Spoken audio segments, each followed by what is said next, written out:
परिवहन मंत्री प्रताप सरनाईक यांनी झी 24 तासच्या to the point with Kamlesh Sutar या विशेष मुलाखतीमध्ये टीका केल्याच्या नंतर गुणरत्न सदावर्ते यांनी देखील प्रत्युत्तर दिलंय। रिक्षा आणि टॅक्सी चालकांना मराठी सक्ती करण्यास शिवसेनेतून विरोध असल्याचा दावा सदावर्ते यांनी केलेला आहे।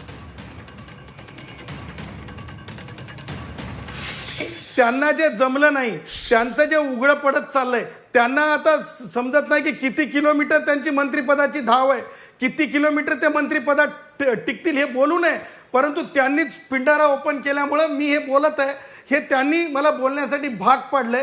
त्यामुळं तुम्हाला सांगतो, एसटी आपलं रिक्षावाला कष्टकरी जो आहे त्याला हिंदीच्या नावाखाली त्यांनी एका अर्थाने स्वतःची बडेजाव होईल का असं पाहिलं, परंतु त्यांना शिवसेनेमधूनच शिंदे साहेबाच्या पक्षातूनच कोणत्याच प्रकारे सपोर्ट होताना दिसत नाही। उलट त्यांची ही कृती शिवसेना शिंदे साहेबांना मागे नेत आहे। लालबाग, परळ, माहीम या एरियामध्ये ऑफ सीझनमध्ये त्यांनी मनसेला, जी मनसे घरात बसली होती त्यांना यांनी मोटिवेट केलं।